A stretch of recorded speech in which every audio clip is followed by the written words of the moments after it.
Hello and welcome back to It's Queer Magic. It's me, your host, Kier Bow, and welcome. I'm very, very excited to talk to you again today. We are going into one of my favorite topics, something that's really important to me, that is at the core of my work, and that is ancestor work. And I want to talk about some of the difficult ancestors, some of the questions, the confusions that we come across in modern America and in modern society. We have a lot of history behind us, and our ancestry is not always just a very clear, trackable line. And also some of what is clear and trackable leaves us feeling bad, feeling uncomfortable, feeling gross, not being interested in the violence, in genocide, in racism, in homophobia, right? We don't want to invite those energies into our space through our spirits. Thank you. And I understand that. And I want to talk to you about this. We're just going to have a conversation. This is not a structured video. This is just going to be what comes out of me, because I think that it's the best way to attack this and to deliver something that might actually be helpful, because ancestor work is a big topic and we're going to continue to talk about it and we're going to continue to cover it. But I want to get to the meat of it right now, because I think that there's a lot of information around what to do and how to do it, and not a lot of information about these particular intersections. Even if there is a lot of information, I'm going to come here and talk about it because I live at those particular intersections. Obviously, this video is going to be from my perspective as a person who is an American of mixed heritage. I have a particular experience and it might not directly reflect your experience, and I honor you and your experience, and I hope that you do as well. I have been doing ancestor work for a while. This is one of the core parts of my practice. And before I got into any other spirit work, being like a medium or like working, or even actually calling myself a psychic and working with communicating with spirits, I was doing ancestor work, right? So there's a big call. I'm sure you've heard it. If you're interested in magic at all, they say, well, you got to start with your ancestors. And I know, because I was there, the questions and the confusions and the stress that comes up from thinking about who you come from and what you've inherited. And I want to talk about that. Like I said, I'm an American. I am of mixed heritage. I am a member of the African diaspora, mostly from Nigeria and other places, but they've come here via the transatlantic slave trade. And I am European, white European, with English and Irish and Scottish. And I'm also indigenous to Turtle Island, coming from the Choctaw people. And there's also like a little bit of like Cherokee and Lakota, but it is mostly Choctaw, and that's the identity that I was like raised with when I was in community when I was younger. So just to be clear. And that's complicated when we're talking about our ancestors, right? I feel like you can kind of get that. You can kind of feel that. Yes, it's complicated. And I am a trans person. I'm a queer person, and I've always been loud and different. I remember when I was little, at powwows, when we would be like with our other family and like chosen family, when I was really small, I didn't talk. I'm autistic, so it took me a while to talk. But once I did, I kind of didn't shut up. And I was always very loud and fast at speaking in a way that like some of my elders didn't appreciate. So I've always that's the point of the story, is that I've always sort of felt a little bit different and a little bit not fitting into any of the categories as neatly as my brain would have preferred it. Right. So when I started ancestor work, I got all of these confusing emotions, all of these questions that you might be asking yourself, I had to figure out. And I did that work. I figured out a lot of it. I don't have the answers to all of the questions, but I do know what has helped me to continue this work, what helped me to begin it, and what has kept me here, right? And the answers I've received from the ancestors, and the information, the love and support, and the actual assistance in my physical life that I have received from my ancestors, and not just my beloved dead. I have a different relationship with them because a lot of them are not as well and well-intentioned as I would like my ancestral helping spirits to be, right? So when I speak about ancestors, I actually am speaking about more than just our ancestors of body, our flesh ancestors, right? The people that we receive our flesh and blood from. I'm also speaking about our ancestors of spirit, our ancestors that we are related to in a more intrinsic part of ourselves that is spirit-based and not flesh-based. So we have these lineages. We have the blood lineage and the spirit lineage, and they are equally as important. But the blood lineage, because their blood is literally inside of you, literally flowing inside of your flesh, your bones are their bones, your muscles are their muscles, you are the physical continuation of those people. They are a little bit easier to contact and to speak with, at least from my perspective. And it very well may be different for you because you are not me. And we are all going to be doing this in a way that is unique to us, in a way that resonates with us, because that's what's necessary, right now. So we have these ancestors. We have our ancestors of blood. We have our ancestors of spirit. We're trying to connect with the ancestors of our blood because we feel the inheritance every day, right? We speak about generational curses, and even science is caught up with like us still reeling from trauma 3, 4, 5 generations back, right? That's real. And what is also true is that while that is our inheritance, we also have inherited ancestral gifts, ancestral blessings, right? That make us who we are, that give us our unique flair, and that sometimes make the miraculous happen in our lives when we look to other people who are not experiencing those things. So there's a lot that we contend with in our everyday life that is directly from our blood. And yes, it is complicated. It is not true to assume that everyone in the past that was violent or like, I don't want to say evil, but, you know, enacting in negative ways, but I think violent is enough. Violent, or people that we deem not well or well-intentioned, it's not fair to assume that everyone in the past was that way. And it's also not fair to assume that everyone in the past is just like a romanticized version of life, that everyone from a particular bloodline was just like a good person, right? Even pre-colonialization, there were bad people. We are here learning how to be better every single day and every single year and every single decade and every single century. And it's just going to keep the fight, the learning, the process is going to keep going. So to assume that like all of my ancestors from Africa were good people and all of my ancestors from Europe were bad people is faulty logic and unfair. It's not rooted in the truth. There are a lot of things in history that I encourage you to look up. Look up the truth of what happened. Why? Not the rich people, not the people who called for colonization and funded it, but the people who enacted it on the ground. I encourage you, if you come from those people in England and Ireland and Scotland, especially in Ireland and Scotland, I encourage you to look up what happened. Why? Why did they leave? Why were they forced to leave? Were they forced to leave? What happened? Because the history will help you understand these people better. And outside of that, I'm going to leave that to you because we're all from different places. We're all from different people. And no matter where you are from, I encourage you to do the research and to look into what really happened, because what you learned in school is not the whole story. And what you learned in school, if you learned it in America, is likely not even the actual truth of what happened. And you know this, I know this is collective understood information now. So please fill in what you know was not the truth with what seems to be closer than the truth, what seems to be quantifiable as something that was more realistic and close to what actually happened, right? Because there are records, there is a history, it's actively being rewritten, but it exists, it still exists. And the more that we know, the more that we experience of it, the longer it will live. So I encourage you to look up what happened. And I don't share this to excuse those people from the violence that they did enact, because no matter what was happening, even with a gun to your head, if you shoot a gun at someone, you've shot a gun at someone. You know what I'm saying? So that's real.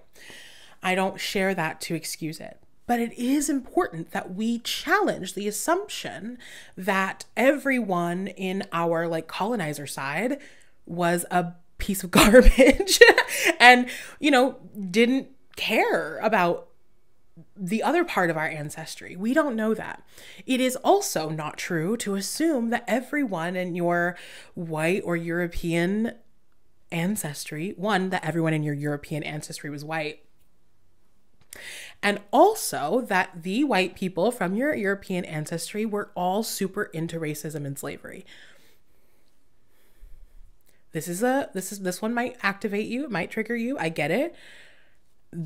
I am not trying to excuse behavior, but I also will not let the powers right now that are trying to rewrite history erase the reality of white abolitionists, right? To pretend that there were no people against slavery until the 60s is a lie. That's a lie to believe in that. There were absolutely people of all creeds, of all nationalities, of all colors that saw the evil for what it was, right? And that doesn't mean you're all related to those people, but it's just important factors when we're thinking about our assumptions that we're making about our ancestry. It's so important to try to challenge the assumptions and look for the truth.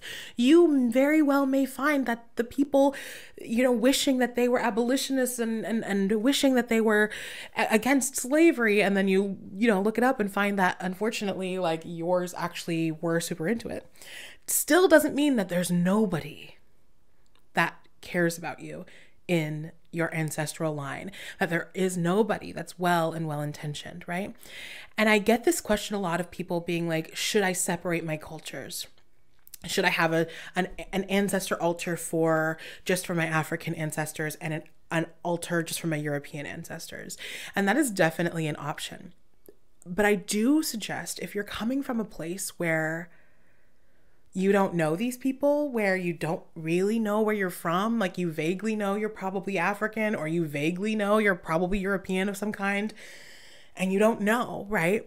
To begin with separate altars, I think is a little bit extra. I think it's a little bit, it will lead to a little confusion and complicated in actual practice. And I really recommend, no matter where, like how you feel about it, especially if you don't know, like, who you're really dealing with, when you start with one altar and you specifically say that this, in the beginning of this journey, is just about connecting to my ancestral helping spirits, right? These well-intentioned spirits that are well enough to have good intentions for me and for this relationship. When you call those people in, you are not calling in racists. You're not calling in homophobes, because that is not wellness. You cannot be well and well-intentioned towards me with my identities and be a racist monster, right? So when you lay down that boundary, that verbal boundary in your invitation, which is almost always honored if you mean it, you are not going to be inviting in those people that have complicated history, right? You're not going to be inviting those people who need to like learn and grow. I am of two minds in a lot of things. Like I said, I'm a Gemini. I'm of two minds of a lot of things. And so when it comes to like, is it our work to elevate our ancestors? Is it our work to like heal our ancestors? Yes and no. You know, it is valuable work when you get more experienced in your spirit work, in your ancestral work. It is valuable to be able to send this like lightening energy that will shift them and help them and encourage them to do the work that they need to do to see what it is that they are missing in their journey towards wellness.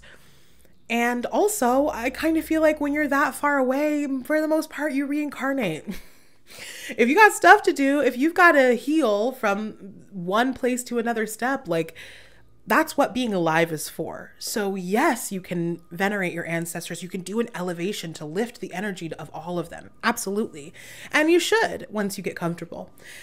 But also you kind of don't have to worry about that.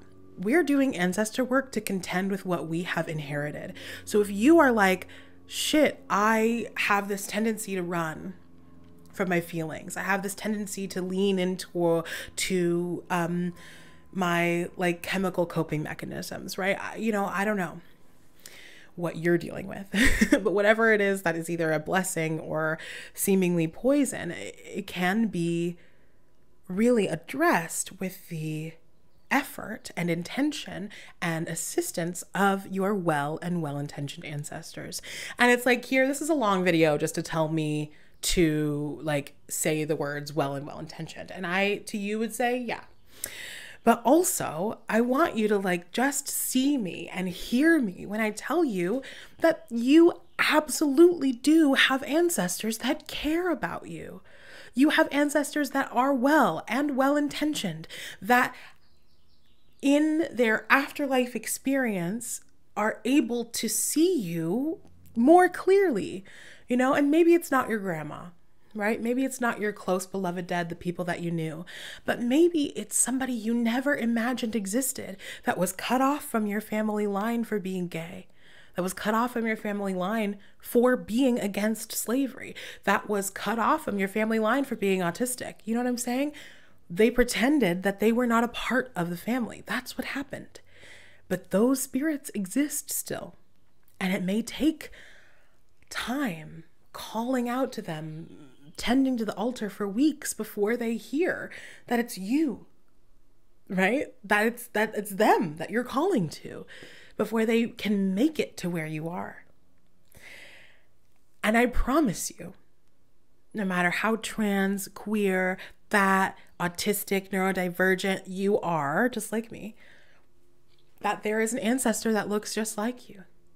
That there is an ancestor that, like, you literally are their continuation. You are them being able to live in the world in a different way, and with some of the same stuff that they were up against. And this ancestor, they look at you and they say, wow, how beautiful that you exist. How beautiful that those pieces of me were not lost to the family line, that these people trying to cut us out of history were not successful because we endure through DNA, through spirit DNA and through physical DNA, right? They exist. So if you are confused, if you're feeling complicated, if you're worried about who you come from and think the ancestor work isn't for you, remember that you're not just calling a blanket call into all ancestors who you've ever been related to. And there are some practices that are like, you get 10 generations back. We can contact 10 generations. There are some practices that are like, it's unlimited. You can contact many, many ancient ancestors. And it's up to you in your practice to figure out what's true for you, what's accessible to you. But I can tell you, I can promise you, that's how sure I am that I'm putting this video on the internet, knowing that a million different types of people are watching. And I know for sure that you have well and well-intentioned ancestors. And maybe it's not your whole family line, but you're not alone. You're not the first one in your family to be gay. You're not the first one in your family to be trans. You're not the first one in your family to be neurodivergent. You are not the first one in your family to be interested in music, right? You're not the first in your family to do something that's not farming, right? They existed, and whether or not they were axed off the family tree or not is up to whoever you actually come from. But that doesn't mean, like, just because someone didn't get to practice music in their life and they had to be a farmer didn't mean they didn't have that inside of them. You know what I'm saying? It doesn't mean that you are an anomaly. You are wholly unique and yourself, and that's so beautiful. But that uniqueness comes from a thread that stretches out into eternity, in the past and in the future. In the same way that you will have descendants whether or not you choose to have children, because we have an effect on each other. We are connected to each other, all of us, right? So if you're scared, like I said, if you're worried, start with the basics. Put up an altar. Only invite in your well and well-intentioned ancestors. Only invite in your well and well-intentioned ancestral helping spirits, those spirits assigned to be helping you, who chose, yes, I am going to help this bitch not die or whatever, achieve their dreams. I'm going to do that. Those spirits exist. And I know it's a complicated topic because we are still untangling and dealing with the weight of white supremacy, right? The weight of capitalism, the weight of ecological trauma, right? And environmental disaster. We're dealing with that. And our ancestors have been dealing with it. And when we're talking about being queer, when we're talking about queer people, we exist and we've been existing, right? Trans people's been existing. We know this. But they have been so often left off of the altar, so often left out of the family tree, and they deserve the love, the offerings, the support, the community that sitting with their loved ones at an altar gives them. And they offer us so much.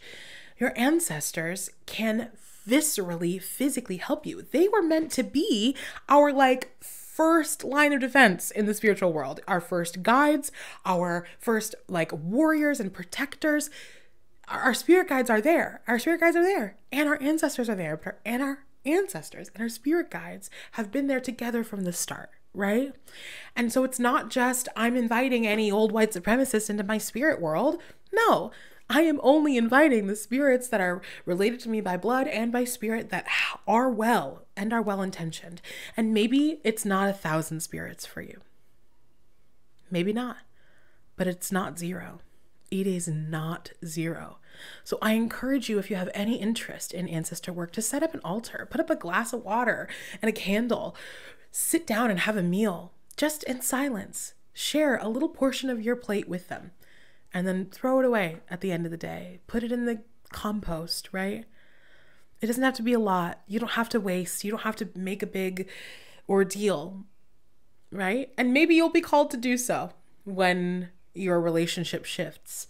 But in the beginning, so many of these questions will be answered with time. And in the beginning, just showing up and putting out the call for the spirits that are going to be able to help you, that are going to see you for who you are and love you wholly and perfectly like they already do. Setting out, making an intention and paying attention to the connection will give you so much to work with healing the part of you that feels like you've inherited poison, and to help you advance and grow and nourish the part of you that is absolutely a blessing. They can help you untangle this knot. They have the manual. They have the instructions. And I think it's worth it. And if you think it's worth it, if you feel called, if you've been thinking about it, wanting an ancestor's help, wanting to feel connected to who you are and who you come from, this is a place to start. Research. And if you can't research your genealogy, research the general people, the story of the people, right? I knew I was white. I didn't know what kind. I had to learn and ask, and my elders are all gone, even my parents, right? I've lost a lot of people. So it wasn't easy to just ask questions. We have to also look at regionally if we don't know exactly where we're from. I ended up doing an ancestry DNA type of test, and it just told me what I knew. And it felt good, it felt a little reminder, a little validation is nice. But at the same time, these tests aren't even real. They're not even, ask the people who are the scientists behind them. They're like, we're not really, it's not really telling you this. We can't actually, look into it. I'm not trying to start a conspiracy theory. I'm just saying that it doesn't need to be for everybody else. Right? We don't need to find enough proof in order to infiltrate a community and force ourselves upon them when it's just in spirit that we may be related, right? We don't need, sometimes it's just for us. But that just for us can do wonders when it comes to your feeling whole, feeling natural, feeling purposeful, feeling like you are from this earth and that you belong here, and reconnecting these tethers that have been cut on both Black Americans and white Americans, on people from South America who have to call themselves Latin Americans, which doesn't feel all the way true because it isn't all the way true, right? And people who even there are so many like cultures that are actually like totally intact, and the line you can remember, you can see it going along. And especially even those people, like, you deserve to figure out, like, re-look at the stories, try to figure out what is all the way true, because it's like playing a game of telephone throughout history, because, you know, your ancestors have maybe not told the whole truth, and you're not going to find that on the internet, but you may find the keys that you need to ask the correct questions of the spirits that do visit you, the spirits that are around you, to find out what it is that you need to find out to keep going. And even if you are like, I don't hear spirits, like, they're not going to talk to me. I get that. I've been there. I didn't always experience life this way. It started when I was young, shut it off completely, and I had to work to get back. So I've lived a long time not being able to like hear, right? That's not a big deal. This is not about hearing spirits and understanding the language and getting everything clear. This is about the beginning, about nurturing a relationship, about feeling the sensation of being emotionally supported, of being physically supported, of them moving through the world, removing blocks from you because you asked and they have your consent, so they're going to do it. And I can tell you, the access and the power that your guides and ancestors have to affect your life without your consent and then with it is like night and day, right? It's night and day when you're like, please help me. Then it's different. And you kind of have to know them. You kind of have to build a relationship. And maybe you don't hear back, but it's worth it to speak. It's worth it to say, this day was this way, even if you don't know who you're talking to. And after a while, it may start to feel like somebody is listening. It may start to feel like you can tell the difference between somebody present with you and speaking to no one, right? So this is just a conversation. It's gone on a little longer than I meant, but I am impassioned about this. And I want to open the floor up to specific questions because this is a big topic. I have a lot of experience and a lot of information about this, and it's kind of my thing. I do ancestor readings almost every year. And this year I'm starting something new with specifically doing queer ancestor readings, where I will channel through a distant, often forgotten queer ancestor that deserves to be reunited with you in spirit, that deserves to be back on your team and was always meant to be on your team and just needs, me to be the little middleman to take you and them and go like this. So this is my world. This is my life. All of that to say that this is what I do. So if you have any specific questions, I would love to answer them. I can even do a whole Q&A if you feel like your question is too personal. Still deliver it. I might not do a whole video on your question if it's personal, but I will be able to include it in something where it gets answered because this is important to me. And I think it is the key to queer liberation, bringing back these people, bringing back the history, bringing back the truth, not letting it be rewritten. I think it's the key. So ask me down below, up above, all around. I don't know. But ask me and I'll help you. Okay? If this is helpful, give us a like. If this is helpful, give us a like, subscribe, stick around, follow us on Instagram at It's Queer Magic. You can join the Patreon, the Rainbow Witches Discord, where we do so many fun things. And it's my birthday month, so we are going to watch a movie, but I'm not telling you what because I don't know what yet. But it's going to be fun. We do tarot studies and astrology studies, just trying to learn things and be friends. And that's what we do. So if any of that is interesting to you, follow along. If this was an interesting video for you and you want to share with somebody, I would love that. And thank you for listening. Thank you for joining me in my space, and I'll see you around. Take care.